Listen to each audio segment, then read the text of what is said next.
오늘 본문은 사도 바울이 고린도에서 전도할 때의 이야기입니다. 사도 바울이 2차 전도 여행 때 고린도를 방문했죠. 그래서 고린도에서 1년 6개월 동안 머물게 됩니다. 그래서 이 고린도 교회를 세울 때에 참 우여곡절이 많았는데 오늘 본문은 고린도 교회를 세우면서 사도 바울이 겪은 고난에 대한 이야기입니다. 자, 고린도 전도의 시작은 굉장히 좋았습니다. 뭐가 좋았느냐? 사도 바울에게 좋은 일꾼들, 동역자가 붙었어요. 18장 2절에 보시면 아굴라라 하는 본도에서 난 유대인 한 사람을 만나니 라고 그랬죠. 그의 아내 브루스길라와 함께 이달리아로부터 새로 온지라. 근데 이 브루스길라와 아굴라 부부는 뭐 하는 사람이다? 3절에 보시면 생업이 같으므로. 이게 무슨 말이에요? 바울이 이제 선교비를 마련하기 위해서 부업으로 한 일이 있어요. 바로 천을 짜는 텐트를 만드는 일을 했단 말이에요. 그 일을 이 브루스길라와 아굴라 부부도 했다는 거예요. 근데 이 부부가 마침 바울과 만났는데 마음도 맞고 신앙도 맞고 일도 맞고 그래서 함께 일을 하면서 함께 동역하고 함께 마음을 나눌 수 있었다는 거죠. 생면부지 아무도 모르는 아는 사람 없는 고린도에서 이렇게 귀한 인연을 만났으니 바울이 얼마나 힘을 얻었겠습니까? 그런데 이뿐이 아닙니다. 바울이 더 큰 힘을 얻게 됩니다. 또 누구를 만나요? 5절에 보시면 실라와 디모데가 마게도니아로부터 내려왔다라고 되어 있죠. 자, 실라는 누굽니까? 원래 바울은 바나바와 함께 여행을 다녔죠. 1차 전도 여행 때. 근데 2차 전도 여행 때 바나바와 다투죠. 마가요한 때문에. 마가요한을 데려가자. 바나바는 얘기하고 바울은 안 된다. 그래서 바나바는 마가요한과 함께 선교여행을 떠나고 바울은 실라를 데리고 떠났던 거죠. 그리고 디모데는 누굽니까? 바울의 영적인 아들이죠. 바울의 영적인 아들. 또 바울과 2차 전도여행을 같이 했던 실라가 마게도니아, 그러니까 그리스 북쪽에 있죠. 마케도니아 땅에서 이제 그리스 남쪽 아가야 지역까지 내려와서 바울을 만난 거예요. 얼마나 힘이 되겠어요. 그래서 이 바울이 새로운 사람도 만나고 옛날의 동역자도 만나고 엄청나게 힘이 생긴 거예요. 그뿐 아닙니다. 또 고린도 토박이 중에서 고린도에서 힘을 얻을 사람을 만나요. 누구를 만납니까? 8절에 보시면 또 회당장 그리스보가 온 지방과 더불어 주를 믿으며 수많은 고린도 사람들도 듣고 믿고 세례를 받았더라. 회당장 그리스보를 만났어요. 그래서 이 그리스보라는 사람이 이 고린도에 사는 유지잖아요. 회당장이면. 근데 그 사람이 바울의 복음을 듣고 개종을 한 거죠. 유대교에서 기독교로. 자, 그뿐 아닙니다. 이제 예배 드릴 수 있는 좋은 장소도 얻었어요. 7절에 보세요. 디도 유스도라 하는 사람의 집에 들어가니 라고 되어 있어요. 그러니까 여러분 어떻습니까? 다른 지역에서 경험하지 못했던 놀라운 축복들로 고린도 전도를 시작한 거죠. 전혀 몰랐던 사람이지만 직업도 갖고 신앙도 갖고 그런 브루스길라와 아굴라 부부를 만났고 자기의 오랜 동역자인 디모데와 실라를 만났고 또 그 지역의 유지인 그리스보라는 회당장을 예수 믿게 했고 그리고 편하게 전도할 수 있는 이제 디도 유스도라는 사람의 집도 제공받게 되었으니 고린도 전도의 시작이 너무너무 좋은 거예요. 근데 이렇게 좋은 일이 있으면 또 어떤 일이 있을까요? 안 좋은 일이 있는 거죠. 고린도 전도가 무조건 좋은 일만 있었던 것이 아니에요. 6절에 보세요. 그들이 대적하여 비방하거늘. 바울을 대적하는 사람이 일어났어요. 누굴까요? 유대인들입니다. 바울이 고린도에 가서 전도를 시작했는데 어디에서 전도를 시작했느냐? 회당에서 전도를 했습니다. 회당이 어디입니까? 쉽게 말하면 교회예요. 우리가 외국 가면 요즘은 덜합니다만 60, 70년대, 80년대만 해도 한국 사람들이 외국 가면 다 교회로 모였거든요.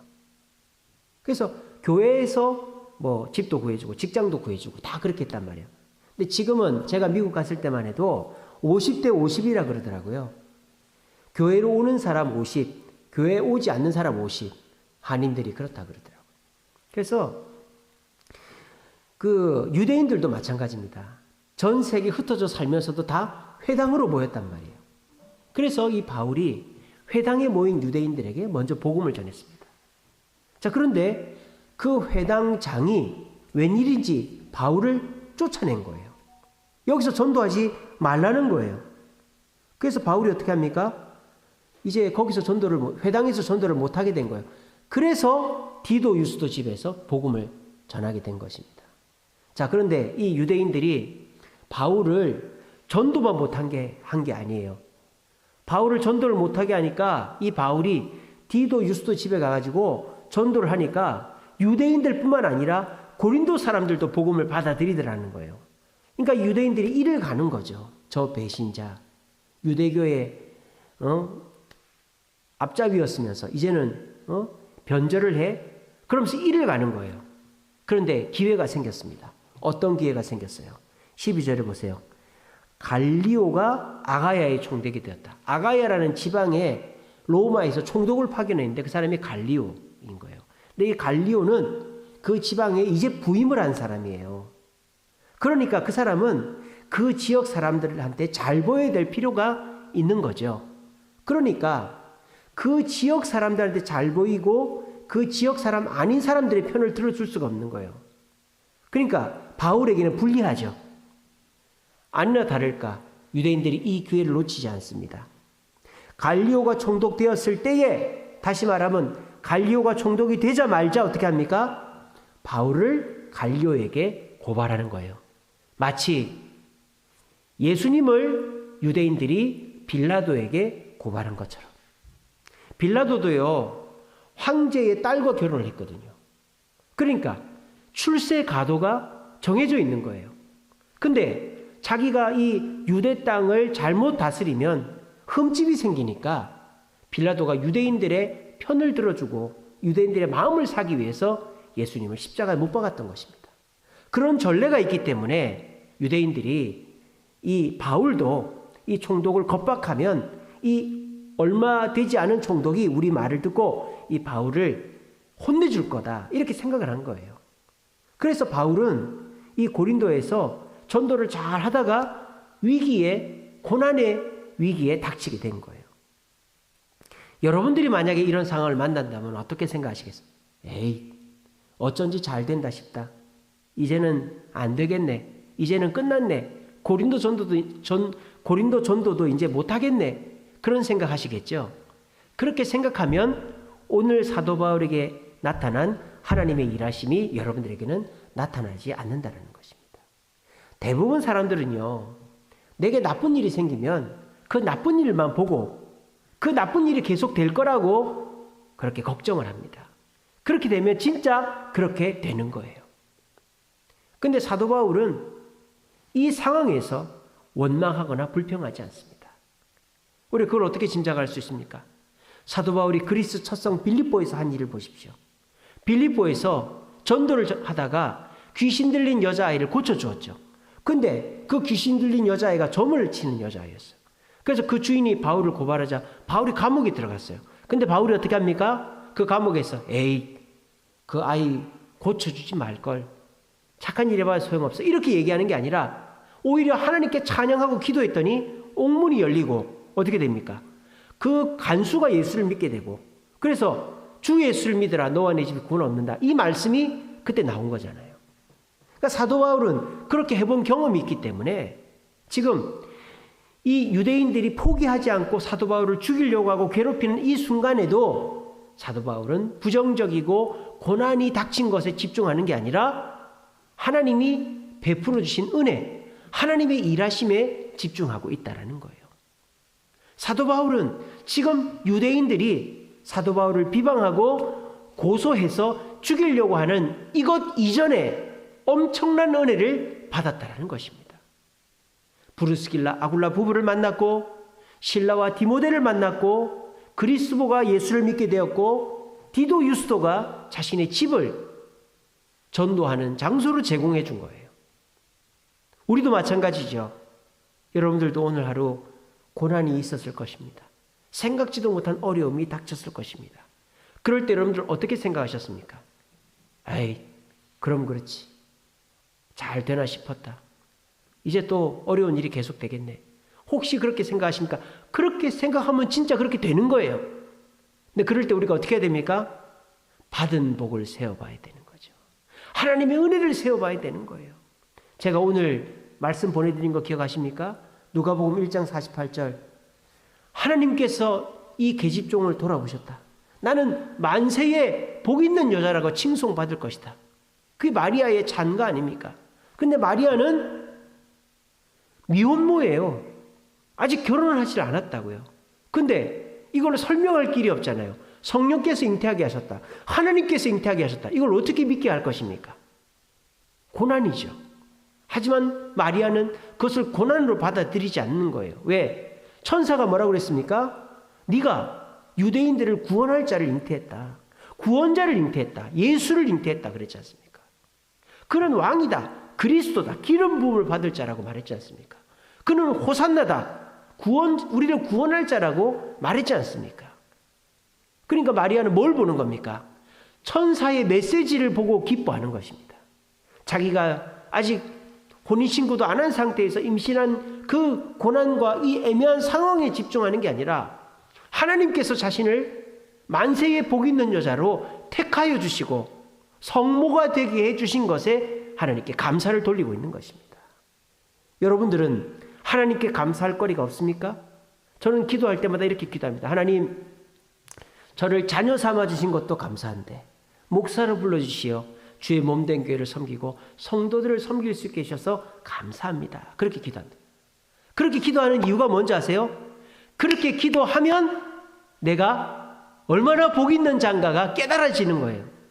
그렇게 기도하기 전에는 내가 오늘 하루 경험했던 아픔들, 고난들, 어려운 일들만 머릿속에 맴돌고 있는 거예요. 근데 내가 하나님 감사합니다. 저를 자녀 삼아주시고 많은 하나님의 자녀들 중에서 목사를 부르시어 주의 몸된 교회와 성도를 섬기시면 감사합니다. 그 기도를 딱 하는 순간 사탄 마귀는 물러가고 주님께서 내 머리를 가득히 채우시는 것입니다. 이것이 내가 고난을 이겨나가는 대처 방법이더라는 것입니다. 여러분, 사람은요, 좋을 때도 있고 나쁠 때도 있습니다. 근데 나쁠 때만 보는 사람은 계속 그 나쁜 상황이 지속되는 것처럼 보여요. 좋을 때는 눈에 안 보이는 거예요. 근데 좋을 때를 보는 사람은 나쁠 때는 쉽게 지나가는 것입니다. 우리가 그런 얘기 있지 않습니까? 광야를 지나가다가 두 부자가 광야를 지나가다가 무덤을 발견했는데 아들은 뭐라고 합니까? 아버지, 이 무덤을 보니까 우리도 여기 묻혀야 될 건가 봐요. 그렇게 얘기했을 때 아버지는 뭐라 그랬다고요? 아니다 얘야. 여기에 무덤이 있는 거 보니까 이 근처에 사람이 사는 것 같다. 우리는 살았다. 그래서 그 부자가 살았다라는 거 아닙니까? 어떻게 생각하느냐에 따라서 살 수도 있고 죽을 수도 있는 것입니다. 사람은 좋을 때도 있고 나쁠 때도 있습니다. 사도 바울은 고린도에서 있었던 좋은 인연들, 브루스길라와 아굴라를 만나고 실라와 디모데를 만나고 그리스도를 예수 믿게 하고 디도 유스도의 집을 제공받은 그것에 집중함으로 원망 불평하지 않았더니 하나님이 바울에게 일하시고 바울이 그 고난을 쉽게 넘어갈 수 있었습니다. 오늘 이 자리에 계신 저와 여러분들도 여러분들에게도 좋은 일이 없었습니까? 이번 한 주간 좋은 일이 하나도 없었습니까? 그렇지 않지 않습니까? 좋은 일이 분명히 있었을 것입니다.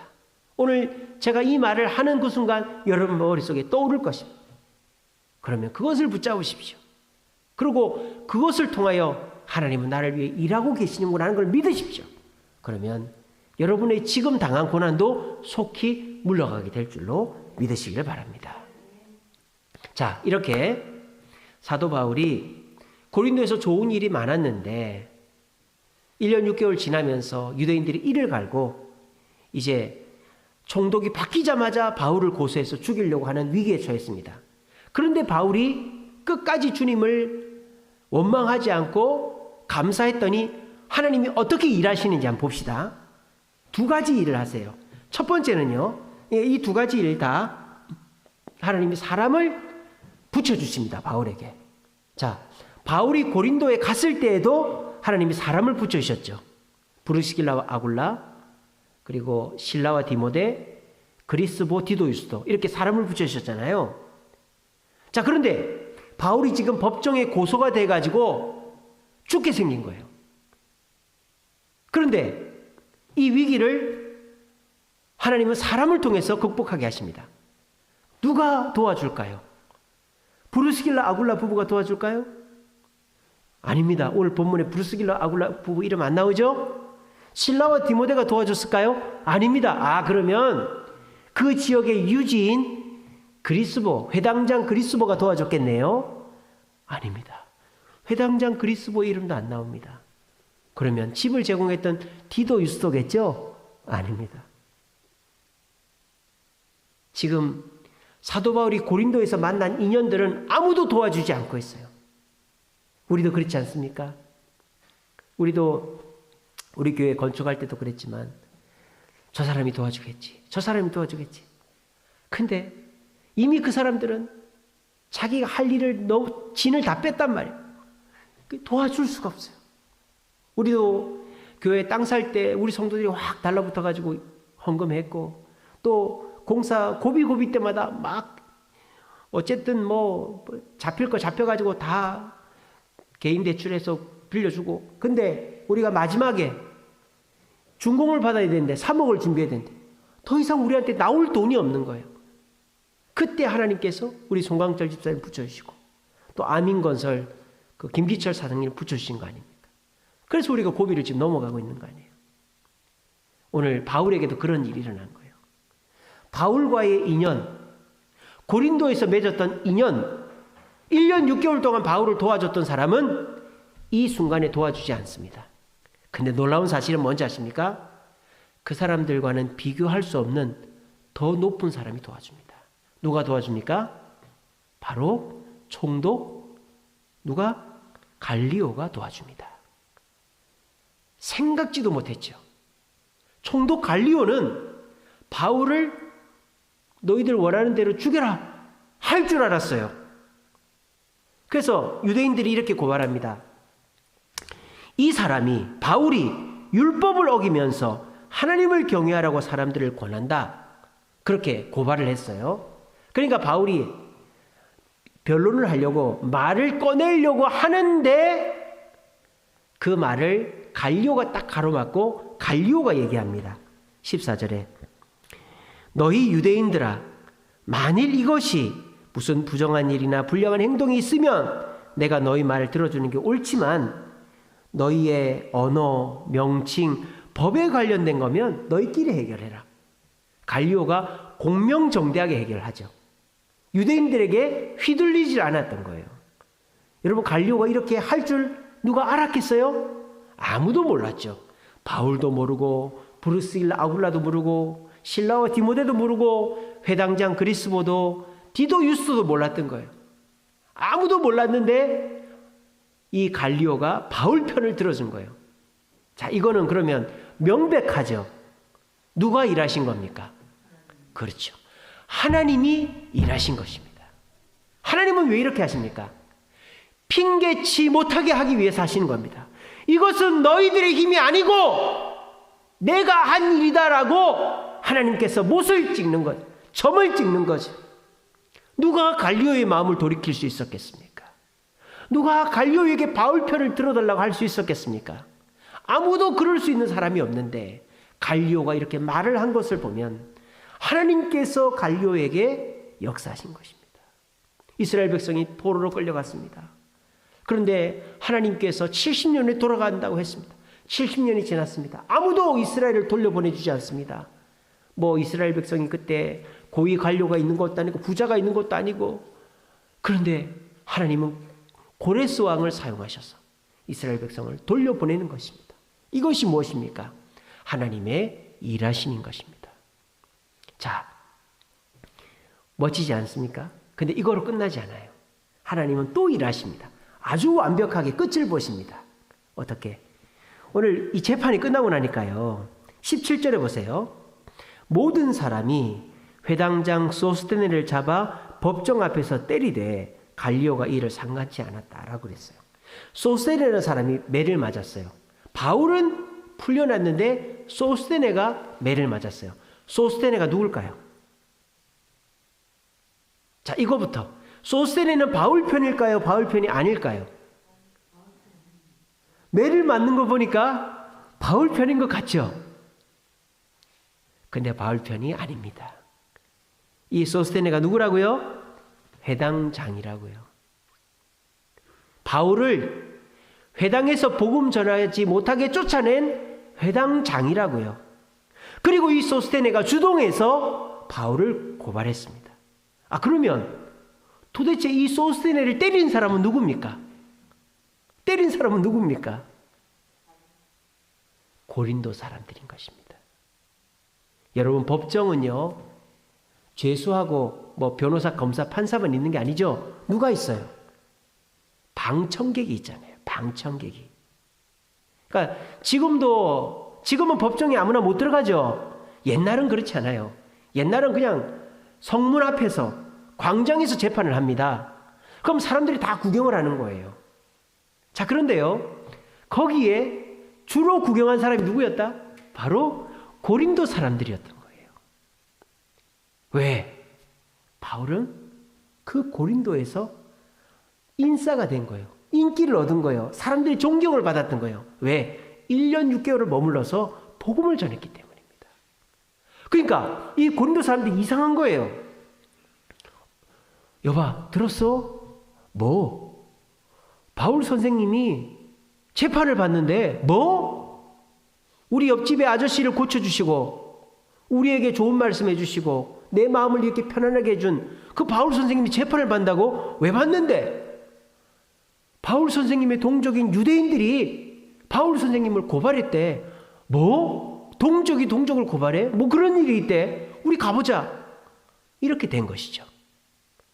그래서 바울이 그 고린도에서 행한 많은 기적과 또 가르침에 감동한 고린도 교인들 말고 고린도 사람들이 많이 온 거예요.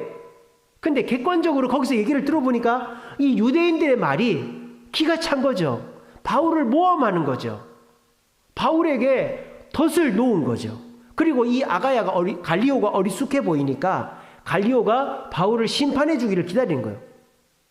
근데 갈리오가 재판에 이렇게 판결을 내리기 전까지 사람들은 움직일 수가 없어요. 여러분들 법정 드라마 같은 거 보시면 법정이 소란스러우면 어떻게 합니까? 판사가 정숙하세요. 영어로 silence 이러잖아요. 그러면은 떠들면 안 돼요. 떠들면 쫓겨나요. 그러니까 재판이 끝나기 전에는 조용해야 되는 거예요. 근데 재판이 딱 끝났단 말이에요. 그러니까는 이 고린도 주민들이 화가 난 거예요. 이 나쁜 유대인들 봐라. 이놈들이 우리 바울 선생님을 고발해? 그래서 본보기로 회당장 소스테네 그 유대인들의 주모자를 잡아다가 때리는 거예요. 그리고 갈리오는 상관치 않는 거예요. 얼마나 통쾌한 복수입니까? 여러분들에게도 이런 일이 일어날 수 있습니다. 어떻게 하면? 하나님의 일하심을 믿으면 말입니다. 하나님은 이렇게 멋진 분이에요. 하나님은 얼렁뚱땅 대충대충 반만 하는 분이 아닙니다. 얼마나 멋집니까? 난데없이 슈퍼맨 같이 총독 갈리오가 바울 편을 들어주고, 그리고 가만히 있던 군중들이 바울 편이 돼가지고 그 고린도 사람들을 때려주고 그 소스테네와 유대인들을 때려주고 말이죠. 이런 일이 누가 기대나 했겠어요? 이거는 하나님의 연출, 하나님의 기획, 하나님의 감독 아래서 깜짝스럽게 일어난 일이었다는 겁니다. 이게 어떤 사람한테 일어난다? 하나님의 일하심을 믿는 자에게 일어난다. 그럼 하나님의 일하심은 어떤 자에게 일어날까요? 인내하는 자에게 일어나는 것. 우리가 해야 될 일은 믿고 기다리는 것입니다.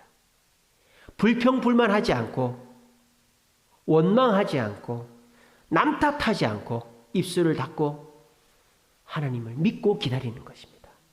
제가 목요일 날 보내드린 말씀 기억하십니까? 출애굽기 34장 6절 말씀. 하나님은 자비하시고 노하기를 더디하신다 그랬죠. 인자하신 하나님이라고 그랬어요. 하나님은 모든 것을 하실 수 있는 분이에요. 당장에 하실 수 있는 분이죠. 전지전능하시니까요. 근데 하나님이 미루시는 일이 있어요. 기다리시는 게 있어요. 우리를 위한 일이에요. 왜? 우리가 하나님의 진노를 피하고 하나님의 사랑을 받게 하기 위해서. 그래서 제가 목요일 날 말씀에 그렇게 써놨죠. 우리가 하나님께 배워야 될 것은 사랑 다음으로 인내다. 그렇게 해야 우리가 어떻게 된다? 그 사람, 하나님의 장점을 내 것으로 만들 수 있다. 우리가 사람 관계도 그렇지 않습니까? 여러분들 주변에 100% 잘하는 사람 아무도 없어요. 저도 흠이 많고 저도 화를 낼 때가 있고 저도 실수가 있습니다. 근데 그 사람이 90% 잘하다가 10% 못할 때 그 10%를 핑계 삼아서 너 이제 끝이야 이렇게 해버리면 어떻게 됩니까? 그 사람이 가지고 있는 90%의 장점은 더 이상 내 것이 아닌 거예요. 그렇지만 그 사람이 30% 40% 아니 50% 절반까지라도 문제가 있다 손 치더라도 그 사람이 그 절반에 문제가 있을 때는 그냥 눈 찔끔 감고 기다리다가 인내하다가 그 사람의 50%의 장점이 나타날 때 다시 그 사람과 함께하면 어떻게 됩니까? 그 사람의 50%의 장점이 나와 공유가 되는 거예요. 이게 사람을 잃지 않는 방법입니다. 여러분 사람은요 쫓기고 힘들면요 목소리가 올라가요. 짜증이 나요. 안 하던 실수를 해요. 그럴 때 저 사람 원래 저런 사람이었네. 전의 모습은 그 거짓말이었네. 이러면 그 사람을 잃어버리는 거예요. 내가 화가 조금 난다고 너 이렇게 할 거야? 소리를 한번 꽥 찔러버리면 그 사람 잃어버리는 거예요. 외나무다리가 자꾸 생기는 거예요. 그러면 내가 공유할 수 있는 사람이 없어지는 거예요. 근데 이 사람은 이런 문제가 있고 이 사람이 나한테 한번 화냈었고 이 사람이 약속을 어겼었고 이 사람 나를 한번 때렸었고 이 사람 나한테 사기를 쳤었고 그런 일이 있더라도 그래도 이 사람이 이런 좋은 점이 있고 저런 좋은 점이 있고 저런 좋은 점이 있지 않나 이러고 인내하면 어떻게 됩니까? 나는 그 사람들의 장점을 골고루 받을 수 있는 기회를 계속 유지하고 있는 것이다 라는 것입니다. 이것이 우리가 이 세상을 혼자 살아가지 않고 내가 힘들 때에도 버텨나갈 수 있는 버팀목을 만들어가는 길이다라는 것입니다. 오늘 사도 바울은 이미 예전부터 인내를 배웠어요. 말을 함부로 하지 않고 찬송하고 기도하면서 말을 조심하고 하나님의 일하심을 기다렸더니 하나님께서 오늘 이렇게 완벽하게 갈리오를 움직이시고 고린도 사람들을 움직여서 보기 좋게 유대인들을 몰매를 맞게 해서 고린도에서 매장당하게 하신 것입니다. 오늘 자리에 계신 저와 여러분들을 괴롭히는 사람이 있죠. 정말 저 사람 내가 아무리 잘해줘도 소용이 없네. 그런 사람들 있죠. 원수 갚는 일은 하나님께 있는 줄로 믿으시길 바랍니다. 나서지 마세요. 그 사람에 대해서 원망불평하지 마세요. 그래도 저 사람은 내 남편 아닌가? 그래도 저 사람은 내 아내 아닌가? 그래도 저러면 내 자식이야. 그래도 저 사람은 내 교회 성도 아닌가? 그렇게 생각하시고 사람들한테도 그렇게 얘기하세요. 그러면 하나님이 심판하실 거면 심판하시고 또 나의 그런 인내하고 기다리는 모습을 통해 그 사람이 변하여 나한테 잘해주는 사람보다 더 큰 도움으로 나에게 다가오게 될 것입니다. 말씀을 맺겠습니다. 하나님은 저와 여러분들 곁에서 일하고 계십니다. 믿으십니까? 그 증거는 차고 넘칩니다. 차고 넘쳐요. 근데 우리가 안 좋은 일만 보고 있기 때문에 잘 안 되는 일만 보고 있기 때문에 하나님의 일하심에 대해서 느끼지 못하고 그거를 기억하지를 못하고 있는 거예요. 여러분 안 좋은 일이 생길 때일수록 받은 복을 세어보시기 바랍니다. 하나님의 일하심을 기억하시기 바랍니다. 최근에 하나님의 일하심 경험한 게 없다? 그럼 이렇게라도 하세요. 나를 자녀 삼아주시고 천국 백성 되게 하시고 직분 맡겨주신 것에 감사합니다. 이렇게라도 하세요. 그럼 마음속에 사탄 마귀가 다 떠나가게 될 것입니다. 그리고 뭐 하면 됩니까? 인내하면 됩니다. 입술을 조심하시고 기다리세요. 그러면 하나님이 생각지도 못한 사람을 통해서 일하시고요. 완벽하게 내가 승리하게끔 하십니다. 이것이 하나님의 일하심의 모습이다. 그러므로 우리들 어렵다 힘들다 그런 말들 입에서 제해버리시고 그래도 감사하다. 하나님 나와 함께 일하신다. 두려워하지 말자. 놀라지 말자. 하나님이 언제든 나와 함께 하시니 나는 다시 일어서고 승리한다. 그 믿음의 확신 가운데서 인내하심으로 생각지도 못한 하나님의 일하심을 통하여 힘을 얻고 승리를 경험하는 저와 여러분들 되시기를 간절히 바랍니다.